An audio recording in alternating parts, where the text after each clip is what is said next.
Captain Jack watched the radar screen with growing unease as red dots multiplied across the display. What had begun as 3 unknown vessels approaching their position had become 9, then 27, and now nearly 100 alien ships moving in perfect formation toward the Defender and the colony planets it was tasked to protect. "Status report," Jack ordered, his voice steady despite the cold feeling spreading through his chest. First Officer Mike looked up from his console, face pale in the blue glow of the screens. "Sir, we're counting 113 swarm vessels. 3 dreadnoughts, 42 cruisers, and the rest are fighter class. They're establishing a blockade pattern around Harvest Colony and the outer settlements." Jack nodded grimly. 6 years of war with the swarm had taught humanity much about these relentless enemies. They never attacked unless victory was certain. They never retreated. And they never took prisoners. "Communications, get me Earth Command," Jack ordered. Communications Officer Emma shook her head. "No good, sir. They're jamming all subspace channels. I can't even reach the colony below us. Launch our messenger drone. Priority Alpha. Earth Command needs to know what's happening here."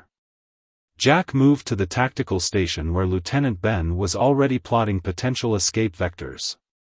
"Drone away," Emma confirmed a moment later. "But sir, they're tracking it." On the main view screen, they watched as 3 smaller swarm ships broke formation and accelerated toward the fleeing drone. A brief flash of light marked its destruction. "We're trapped," Ben muttered. Jack surveyed his bridge crew, 20 men and women who had fought alongside him for years. Beyond the hull of the Defender were 8,000 colonists on Harvest and another 12,000 spread across the system's mining outposts and research stations. "Engine status?" Jack asked. Chief Engineer Ray's voice came through the intercom, thick with his usual drawl but tight with tension. "Main drives at 94%, Captain. Whatever we're planning to do, we can do it fast." Jack studied the tactical display. The swarm had positioned their ships with mathematical precision, creating an impenetrable net around the human positions. Standard procedure would be to retreat, to save the warship for another day. But that would mean abandoning the colonists. "Sir," Mike said quietly, "I'm reading power spikes across the swarm fleet. They're charging weapons." Jack straightened his uniform and made his decision. "Sound battle stations. All hands to combat positions. Bring defensive shields to maximum power." Alarms blared throughout the ship as crew members raced to their posts. The Defender was a formidable vessel, one of Earth's newest Nova-class destroyers, armed with plasma cannons and quantum torpedoes. Against 3 enemy ships, even 10, they might have stood a chance. But not against 100. "Sir," Emma called out, her voice rising with excitement, "I'm getting a transmission. Weak signal, but it's coming from Harvest Colony." "Put it through," Jack ordered. The face of Governor Wilson appeared on screen, his usually neat appearance now disheveled. "Defender, this is Harvest Colony. We're tracking the swarm fleet. Are reinforcements coming?" Jack met the governor's eyes steadily. "Negative, Governor. The swarm has blockaded the system. We can't get word out." Wilson's face fell, but he nodded with resignation. "I understand. We've begun emergency protocols here. The shelters won't hold against a full-scale attack, but we'll buy as much time as we can." "Governor," Jack said, leaning forward, "what's the status of Research Station Phoenix?" A flicker of something, hope, perhaps, crossed Wilson's face. "Still secure. Dr. Tom reports they're at condition yellow." Jack nodded. "Keep that station protected at all costs. It may be our only chance." As the transmission ended, Mike approached Jack's chair. "Sir, what's at Phoenix that could possibly help us against these numbers?" Jack stared at the approaching enemy fleet. "Something we hoped we'd never need to use." He turned to his crew, determination hardening his features. The swarm thinks they have us trapped and helpless. They're wrong. The first energy blasts from the swarm fleet struck the defenders' shields, making the entire ship shudder. Alert signals flashed as systems reported damage. "Return fire," Jack ordered. "All weapons. And get me a secure channel to Phoenix Station. We need to speak with Dr. Tom immediately."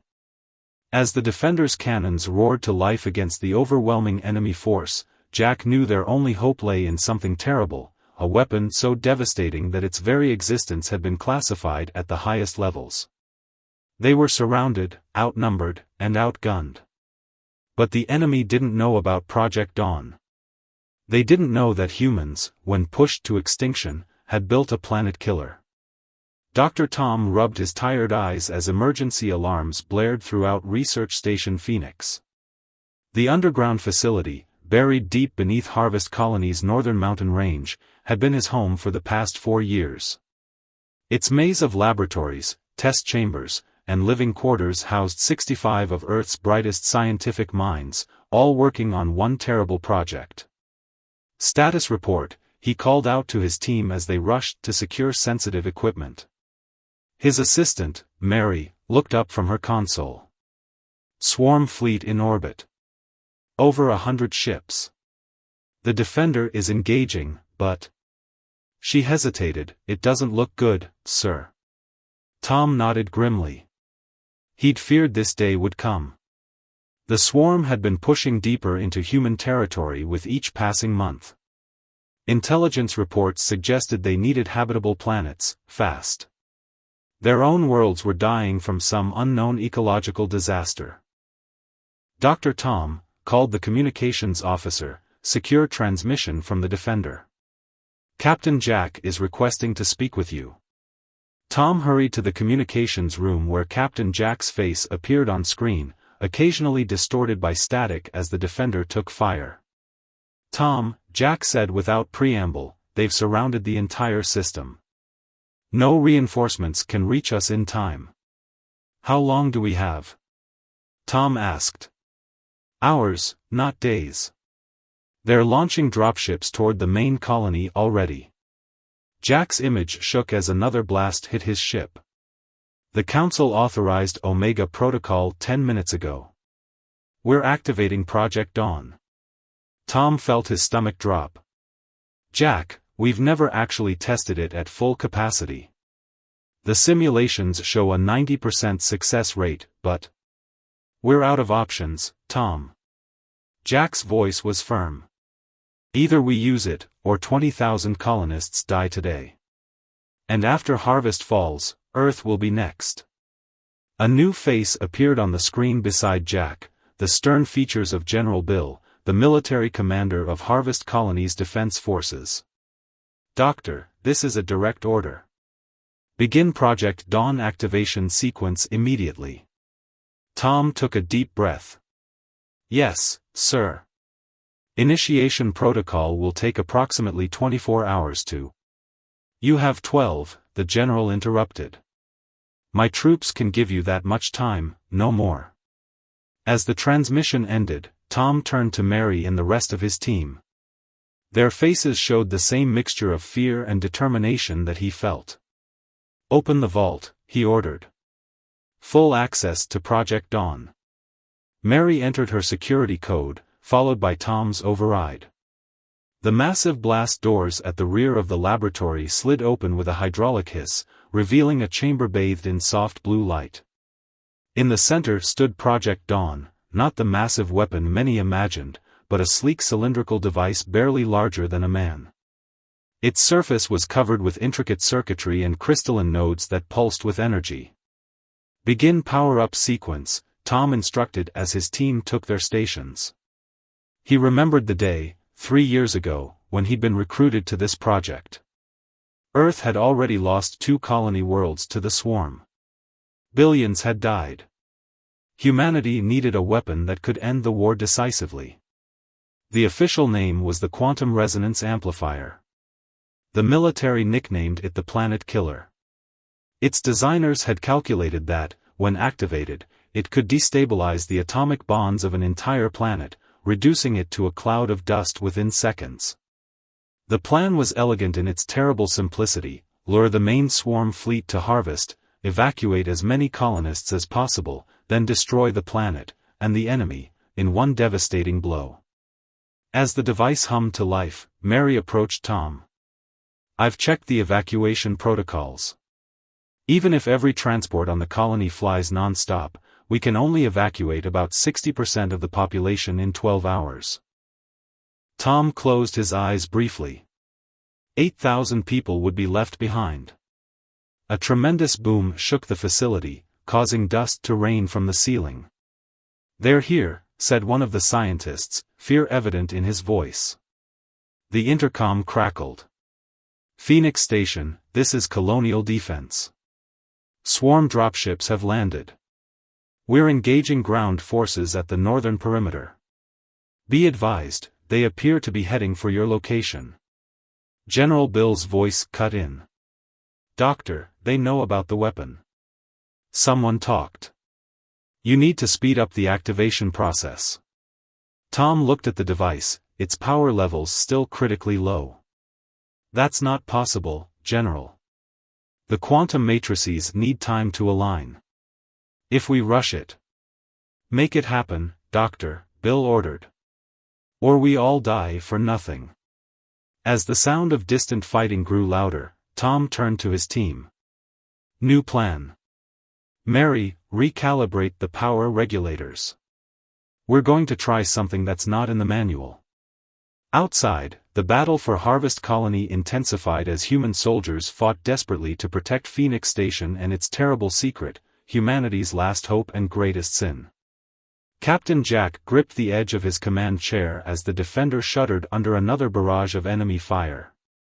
3 of his ship's 4 engine cores were offline, weapon systems were failing, and the shield generators were operating at less than 30% capacity.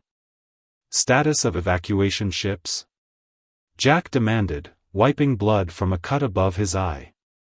First Officer Mike consulted his flickering console. 8 transports have broken through, Captain. They're carrying approximately 2,000 colonists. 3 more are loading now at the southern spaceport." Jack nodded grimly. 2,000 saved, 18,000 still in danger. The math was brutal. "Sir," Emma called from communications, "Phoenix Station reports the planet killer is at 40% power. Dr. Tom says they've modified the activation sequence, but still need at least 18 more hours." "We don't have 18 hours, Ben muttered from tactical. "Shield failure imminent." Jack made a quick decision. "Set collision course for the nearest swarm dreadnought. Prepare to overload our remaining engine core on impact." His bridge crew looked at him in shock, then determination replaced their fear as they understood his plan. The Defender was doomed, but they could still create a gap in the enemy blockade, a gap that more evacuation ships might slip through. "Wait," Emma said suddenly. Incoming transmission from the colony. The main screen activated to show Lisa, the leader of Harvest Colony's civilian government. Unlike the military precision of Governor Wilson or the scientific detachment of Dr. Tom, Lisa represented the heart of the colony, the families, the farmers, the teachers, and builders who had made this planet their home. "Captain," she said, her voice steadied despite the chaos visible behind her, "we've organized civilian evacuation through the old mining tunnels. We can move people to the southern continent where the swarm presence is lighter." "That's still not enough," Jack replied. "The planet killer needs more time, and we're almost out of ships." Lisa's expression hardened. "My people built this colony from nothing, Captain. We won't surrender it without a fight. Every minute we hold out is another minute for the weapon to charge and more evacuees to escape." As if to punctuate her words, a massive explosion rocked her location, and the transmission cut briefly before reconnecting. "Lisa!" Jack called out. "Are you all right?" She reappeared, dusty but unharmed. "Southern defense line has fallen. Swarm troops moving toward the central plaza. We're relocating to the underground bunkers. Sir, Mike interrupted urgently, swarm ships changing formation. They're concentrating fire on evacuation corridor 7. Jack made his decision. Lisa, get your people to the shelters. We're going to create a diversion. He turned to his crew. Belay previous order. New heading, evacuation corridor 7.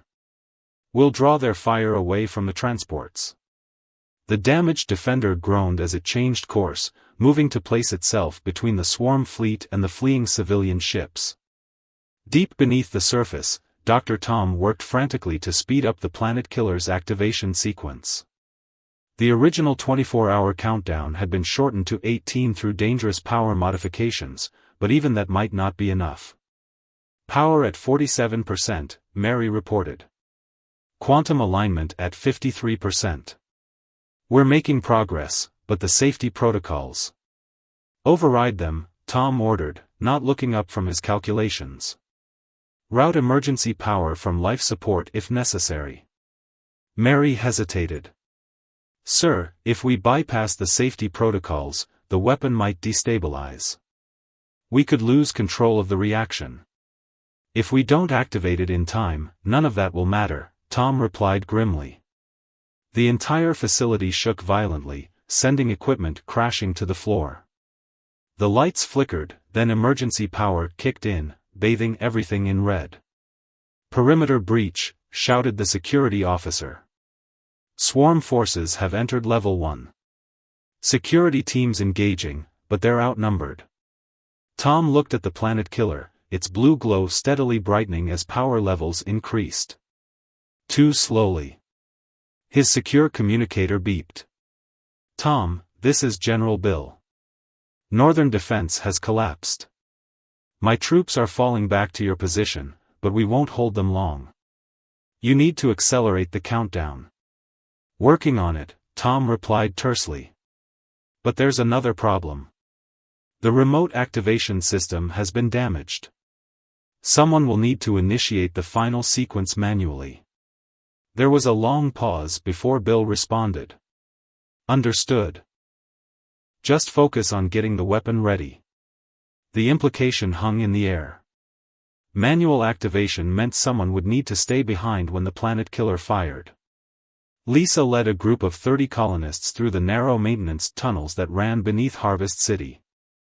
Children clutched their parents' hands, elderly colonists were supported by the stronger adults, everyone moving as quickly and quietly as possible. The southern spaceport is 2 kilometers ahead, Lisa whispered to her second-in-command, a schoolteacher named Robert.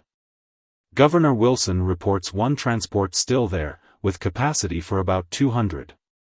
Robert looked back at their group, then at the darkness behind them where more colonists followed at a distance. We've got at least 500 people in these tunnels, Lisa. She nodded grimly.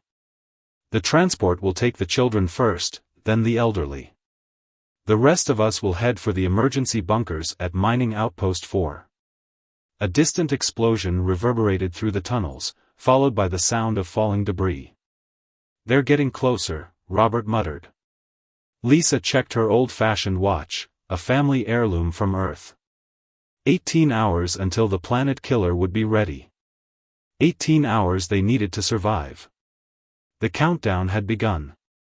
General Bill crouched behind the makeshift barricade of overturned vehicles and debris at the entrance to Phoenix Station.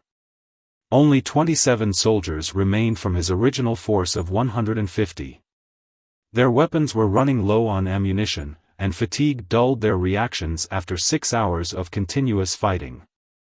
Hold the line. Bill shouted as another wave of swarm soldiers appeared through the smoke and dust. The aliens moved with unsettling coordination, their armored exoskeletons gleaming dully in the emergency lights. Unlike humans, they didn't take cover or hesitate, they simply advanced, stepping over their fallen comrades without pause. Private Jim, barely 20 years old, fired his rifle until it clicked empty. Out of ammo, sir. Bill tossed him his sidearm. Make every shot count, son. Through his tactical headset, Bill heard the grim reports from across the colony. The northern continent had fallen completely. The main city was overrun. The western agricultural district was burning. Only the southern spaceport remained in human hands, their last route off the planet. His communicator beeped. "General, this is Dr. Tom. Power levels at 62%. We've hit a plateau in the acceleration process. The system is overheating." Bill ducked as enemy fire chipped away at his cover. "How much more time do you need?" 12 hours minimum. Maybe 14. Bill looked at his remaining soldiers, tired, wounded, but still fighting. "We'll buy you what time we can, Doctor. Just get that weapon online." A tremendous explosion rocked the entrance as the swarm deployed heavy artillery. 3 soldiers disappeared in the blast, and part of the ceiling collapsed. "Fall back," Bill ordered. "Defensive position Delta." His troops retreated deeper into the facility, sealing blast doors behind them. Each door would buy them minutes, nothing more. Bill knew they were delaying the inevitable. His troops would die here, one by one, buying time for the planet killer. Time for the evacuations. Time for humanity. But somewhere in the back of his mind, a nagging question persisted: what would victory even look like now? Captain Jack's hands flew over the manual flight controls as the Defender executed another desperate evasive maneuver. The ship was barely responding, most systems offline or failing. "Sir, hull breach on decks 4 through 7, Mike reported. Emergency bulkheads holding, but we've lost 23 crew members." Jack nodded grimly. The Defender had started the battle with a crew of 300. Now fewer than 100 remained. Status of evacuation corridor? Emma managed a small smile. 5 more transports got through, Captain. That's another 1,200 colonists safe. It was something. Not enough, but something. "Sir," Ben called out from tactical, "I'm detecting a change in swarm behavior. Their dreadnoughts are repositioning. They're converging on Phoenix Station's location." Jack felt a chill. They know. Somehow, the swarm had identified the planet killer's location. If they destroyed it before activation. "New heading," Jack ordered. "Put us between those dreadnoughts and the planet's surface, directly above Phoenix Station." Mike stared at him. "Sir, the Defender can't take that kind of firepower." "We don't need to win," Jack replied quietly. "We just need to interfere with their targeting systems long enough for Dr. Tom to finish the activation sequence." As the damaged ship struggled to its new position, Jack opened a channel to Phoenix Station. "Tom, the swarm has located you. 3 dreadnoughts are moving into position for orbital bombardment." Tom's voice came back, strained but determined. "Understood. We're working as fast as we can. Power at 67% now. I'll buy you time," Jack promised. "Just get it done." Jack turned to his remaining bridge crew. "It's been an honor serving with you all." They nodded back, no words necessary. Each understood what came next. Lisa helped an elderly man through the narrow maintenance shaft that led to Mining Outpost 4. Behind her, 50 colonists followed in a ragged line. They'd sent the children and most vulnerable ahead on the last transport, but hundreds remained, moving through the underground network away from the advancing swarm forces. "How much farther?" asked a woman carrying a toddler. "Less than a kilometer," Lisa assured her. "The bunkers have supplies, medical equipment, and secure communications." What she didn't mention was that the bunkers wouldn't protect them from the planet killer. Nothing would. Their only hope was evacuation, and the transports were almost gone. Her communicator crackled with Governor Wilson's voice. "Lisa, swarm forces have reached Checkpoint Echo. They'll intercept your group in approximately 20 minutes.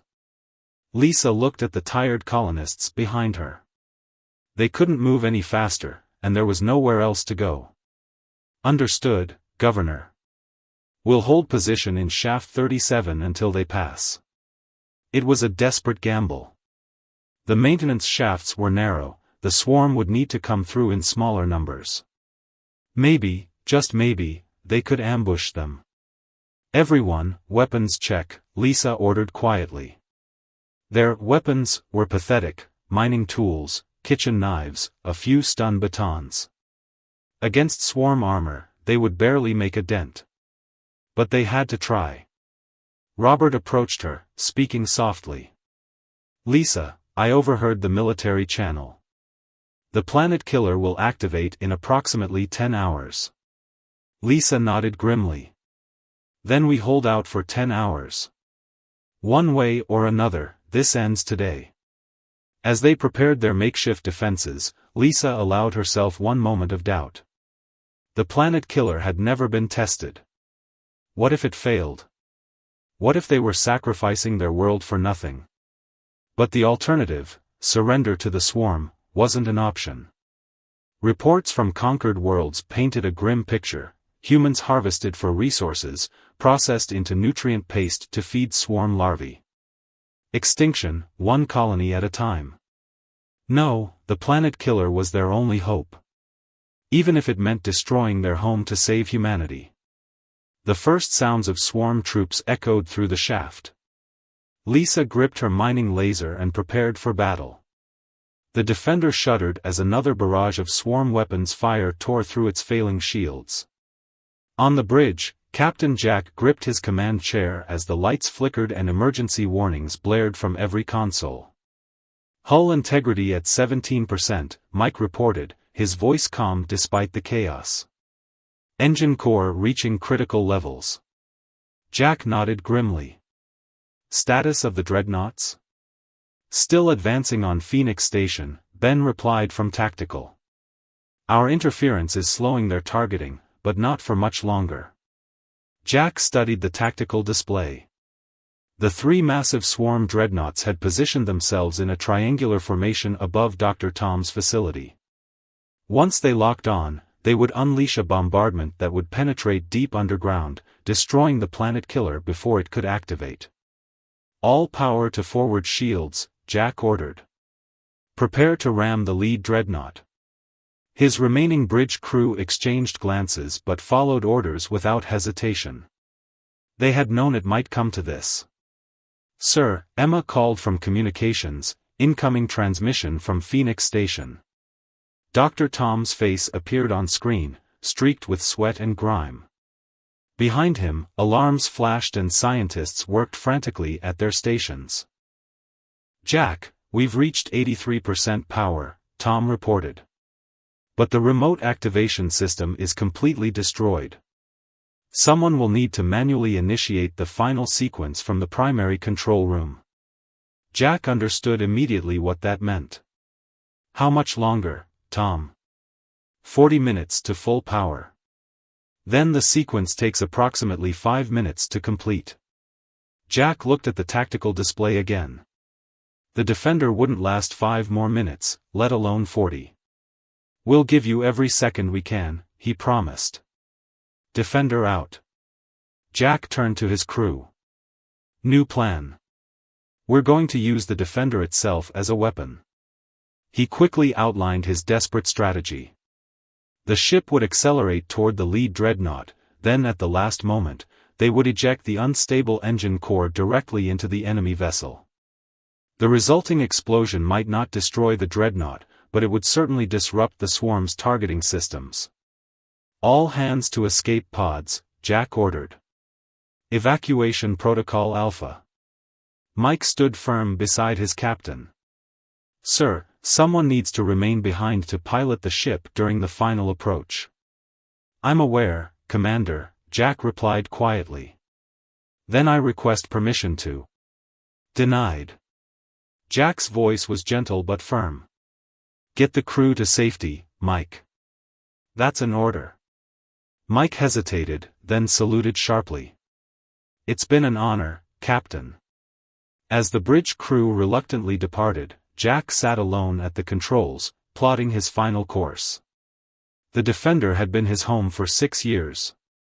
Now it would be his tomb, and hopefully, the key to humanity's survival. In the tunnels beneath Harvest City, Lisa and her group of colonists had managed to ambush a swarm patrol, capturing their weapons. Now armed with alien blasters, they fought with renewed determination. "They're falling back," Robert shouted as another swarm soldier collapsed under their combined fire. Lisa didn't share his optimism. The swarm never retreated, they were regrouping, adapting to the humans' tactics. Her communicator crackled with Governor Wilson's voice. "Lisa, the last transport is waiting at Emergency Pad 3. It can hold 30 more people. You need to get there now." Lisa looked at her group, over 40 colonists, many injured. "We'll draw straws," she decided. "The chosen 30 will go. The rest of us will continue to Mining Outpost 4. No one protested. They had all accepted the possibility of being left behind when the Planet Killer activated. As they prepared for one final push toward the evacuation pad, Lisa's thoughts turned to her home. Harvest had been a beautiful world once, with vast golden fields and twin moons that painted the night sky in soft blue light. Soon it would be gone, along with anyone unable to escape. But humanity would survive. That had to be enough. In the depths of Phoenix Station, Dr. Tom worked feverishly at the control panel of the Planet Killer. The device now pulsed with energy, its crystalline components glowing with an intensity that hurt the eyes. "Power at 91%, Mary reported, her voice tight with tension. The facility shook violently as swarm forces broke through another level of defenses. General Bill's voice came through the intercom, punctuated by weapons fire. "We can't hold them much longer, Doctor. Main lab entrance breached. They'll reach you in minutes."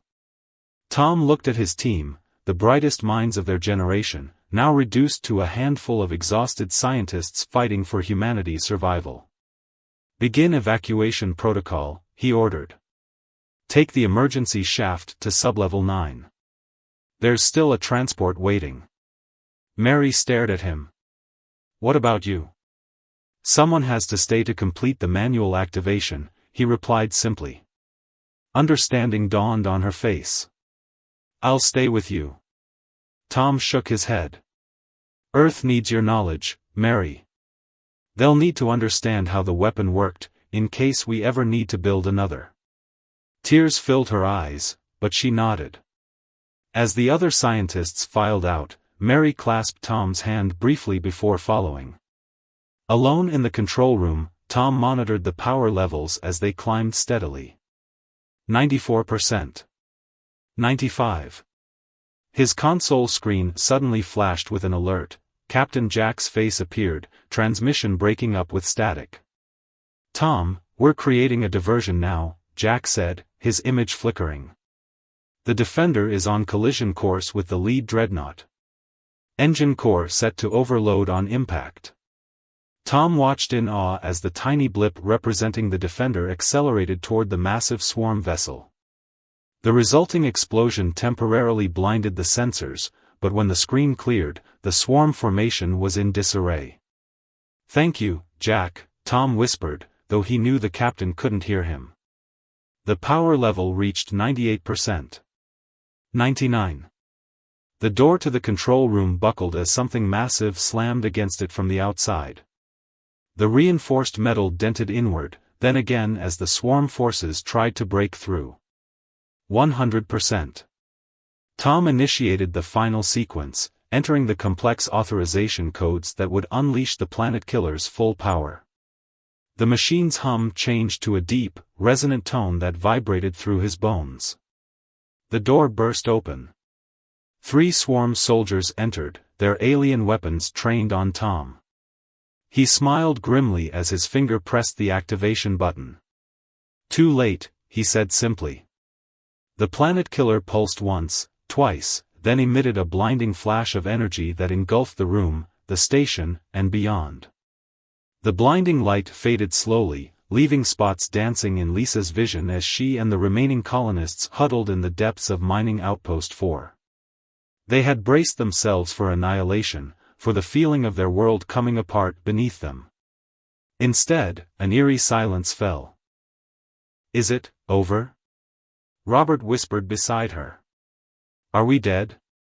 Lisa checked her communicator, expecting it to be fried. To her surprise, it still functioned.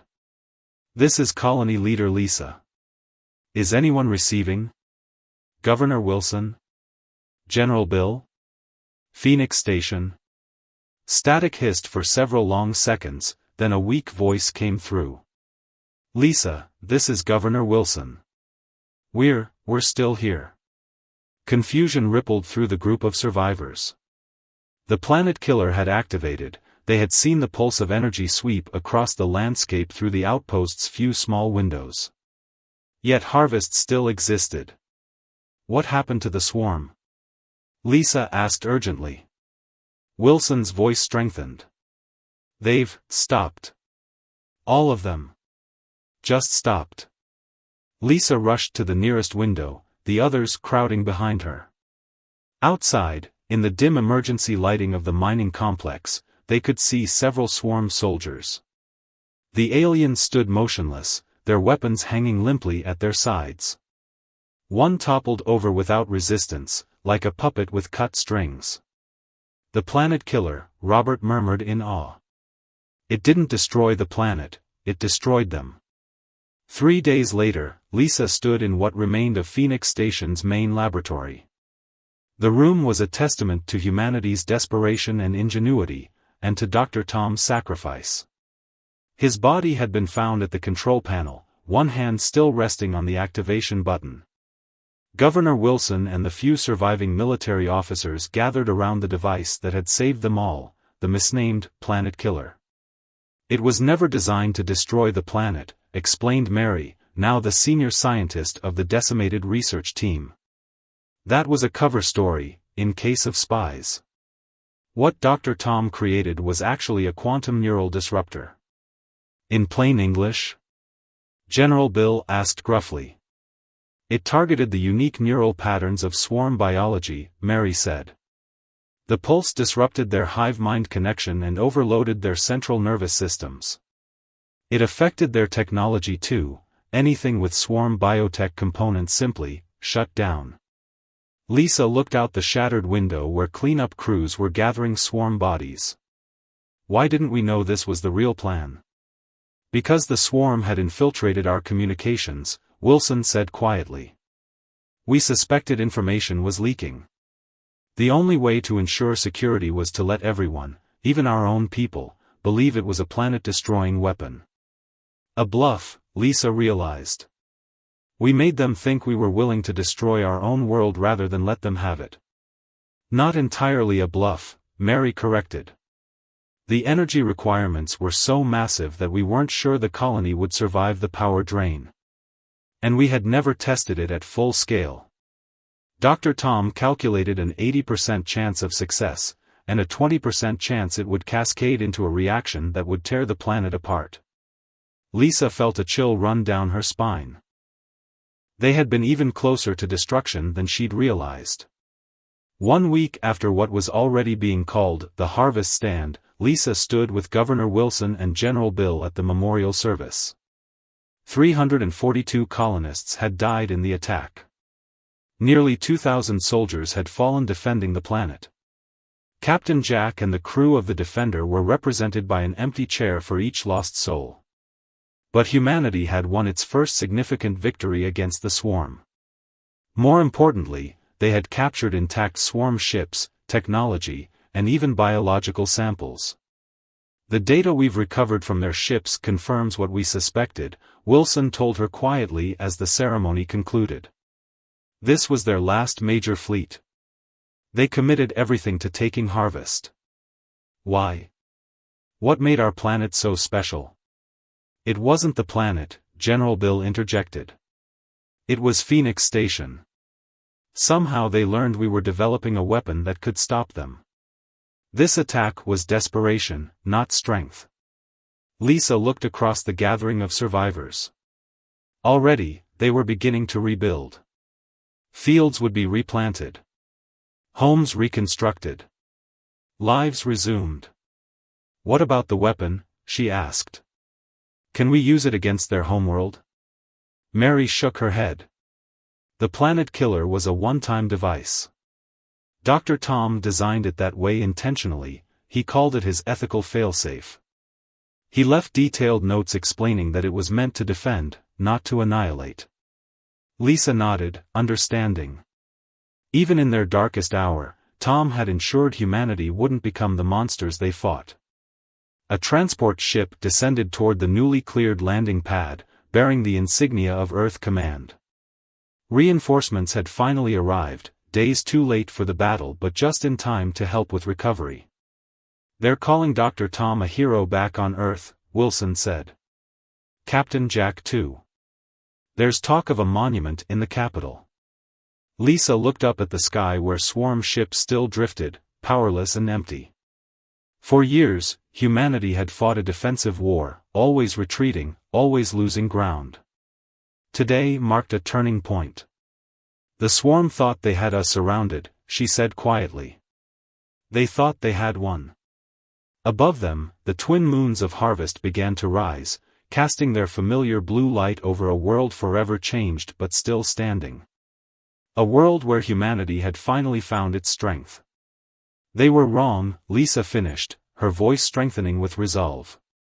And now they know what happens when they corner us. Across the colony, lights began to flicker on as power systems were restored. Not an ending, but a beginning.